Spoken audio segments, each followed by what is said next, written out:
और कोई देश अपना देश घुसपैठियों के हवाले नहीं कर सकता है, दुनिया का कोई देश नहीं कर सकता है, तो हम भारत को कैसे कर सकते हैं?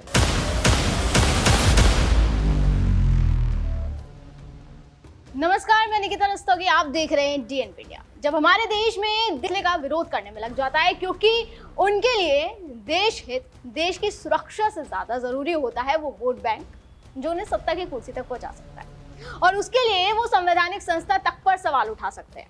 आपने भी देखा होगा कि किस तरह से देश की सुरक्षा को मद्देनजर एसआईआर हो रही है, तो उसी वर्ग को दिक्कत भी हो रही है। लेकिन आज हम बताएंगे आपको कि आज की तारीख में हमारे देश की सुरक्षा के लिए ये कदम कितना जरूरी हो जाता है। खबर मेरठ से है, जहां सालों से एक महिला पाकिस्तानी एजेंट बनकर रह रही थी। ये आरोप उस पर लगाया जा रहा है, हमारे देश की सारी गतिविधियों पर वो नजर रख रही थी और किसी को कानो कान खबर भी नहीं हुई थी। खबरें आप मेरे पीछे देख सकते हैं।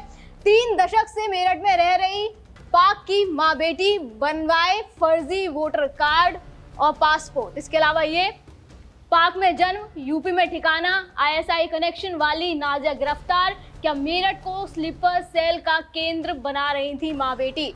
एक माँ और एक बेटी हमारे देश में रह रही थी, लेकिन किसी को ये कानो कान खबर नहीं थी। फर्जी आधार कार्ड भी उसने बनवा लिया, वोटर आईडी कार्ड भी बनवा लिए, लेकिन किसी को कुछ पता नहीं था। ऐसे में उस पर आरोप लगाए जा रहे हैं। ये आशंका जताई जा रही है कि क्या उस महिला का आईएसआई से कनेक्शन तो नहीं है, क्या उसने किसी ऐसी गतिविधियों को अंजाम तो नहीं दिया है। खबर एक बार आपको पूरी बता देते हैं। मेरठ के थाना दिल्ली गेट पुलिस ने जली कोटी निवासी पाकिस्तानी नागरिक सबा फरहत उर्फ नाजिया को गिरफ्तार कर लिया है। सबा साल 1988 में फरहत मसूद से निकाह के बाद लॉन्ग टर्म वीजा पर भारत आई थी और पिछले 3 दशकों से बिना भारतीय नागरिकता के यहाँ रह रही है। यहाँ की सिटीजनशिप भी उनके पास नहीं है, फिर भी वो यहाँ रह रही है। शिकायत के अनुसार सबा ने 1993 में पाकिस्तान में बेटी एनम को जन्म दिया था और उसे पाकिस्तानी पासपोर्ट पर भारत लाई। एनम को भारतीय नागरिकता नहीं दिलाई गई, फिर भी फर्जी कागजात के आधार पर उसका भारतीय पासपोर्ट बनवाया गया। सबा ने खुद भी वोटर लिस्ट में सबा मसूद और नाजिया मसूद के नाम से 2 अलग अलग वोट बनवा रखे हैं, 2 अलग अलग वोट। इन फर्जी दस्तावेजों के सहारे माँ बेटी ने पाकिस्तान सहित कई दूसरे देशों की यात्राएं भी की, जो नियम का सीधा सीधा उल्लंघन है।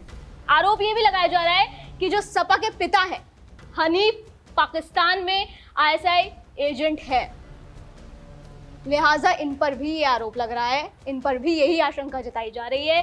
सबा और उसके अधिवक्ता बेटी एनम पर आरोप है कि वो सैन्य इलाकों और दिल्ली स्थित विभिन्न मंत्रालयों में घूमकर गोपनीय सूचनाएं जुटाती थी। दर्शकों, ये एक बहुत ही संवेदनशील मामला है। अगर हमारे देश में ऐसे लोग रह रहे हैं तो उन पर ये सवाल, ये कार्रवाई जरूर होनी चाहिए, और उन लोगों पर भी होनी चाहिए जो ऐसे लोगों को यहाँ बसाने में मदद करते हैं। महिला सबा उर्फ नाजिया ने अपने एक नहीं 2 वोटर आईडी कार्ड बनवा रखे थे, जैसे कि मैं अभी आपको बता चुकी हूँ, और सब कुछ उसने फर्जी कागजातों के सहारे बनवाया है। कहाँ से आए उसके पास ये फर्जी कागजात? सवाल ये भी उठता है। किन लोगों ने उसके इस काम में मदद करी, ये भी सवाल उठता है। इसके अलावा उसने अपनी पाकिस्तानी बेटी के फर्जी कागजातों के आधार पर मेरठ में तमाम सर्टिफिकेट बना लिए। सारे फर्जी सर्टिफिकेट इनके पास पाए गए हैं। फिलहाल जांच इनकी चल रही है, इनसे पूछताछ भी की जा रही है। जांच एजेंसियां अब ये स्पष्ट करने में जुटी है कि नागरिकता, पासपोर्ट और मतदाता सूची से जुड़े दस्तावेज किस आधार पर जारी हुए। साथ ही ये भी देखा जा रहा है कि कहीं सुरक्षा से जुड़ी जानकारी के दुरुपयोग के ठोस प्रमाण तो मौजूद नहीं है। फिलहाल मामला अभी प्रारंभिक जांच के चरण में। अब देखिए, आप समझ सकते हैं कि किस तरह से स्थानीय स्तर पर मिली भगत हुई होगी, तभी तो इतने बड़े षड्यंत्र को आसानी से अंजाम दे दिया गया। और मामला 1-2 साल का नहीं है, मामला 30 साल का है। 30 साल से अवैध रूप से भारत में रहना और किसी को कुछ भी भनक तक नहीं लगना। जाहिर तौर पर अकेले का काम तो नहीं हो सकता। फर्जी आधार कार्ड, फर्जी वोटर कार्ड, फर्जी राशन कार्ड किसने बनवाया?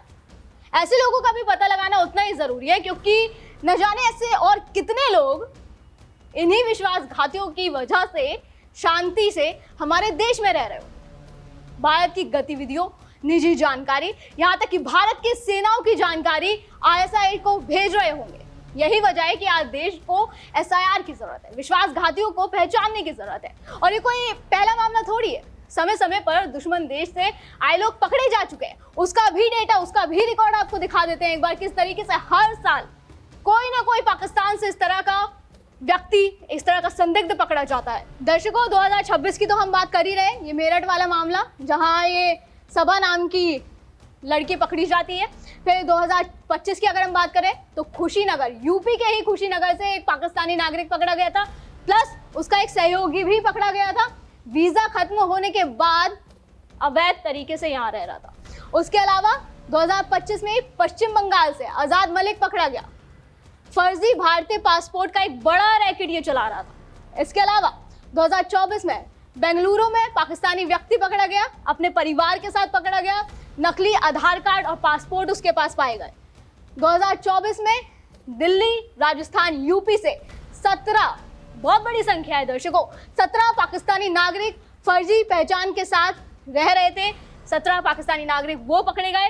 इसके अलावा अगर हम उससे पहले की भी बात कर ले तो 2024 में बेंगलुरु से एक पाकिस्तानी व्यक्ति पकड़ा गया, उसका पूरा परिवार पकड़ा गया, नकली आधार और पासपोर्ट के जरिए वो यहाँ पे रह रहा था। दिल्ली, राजस्थान, यूपी जो मैं बता चुकी हूँ, बेंगलुरु, जम्मू, जयपुर, हैदराबाद, दिल्ली। 2020 का ये डेटा है, 2020 से 2026 का डेटा मैंने आपको दिखाया। अगर 2020 की हम बात करें तो दिल्ली से एक पाकिस्तानी नागरिक पकड़ा गया, वो भी अवैध तरीके से पहचान छुपाकर रह रहा था।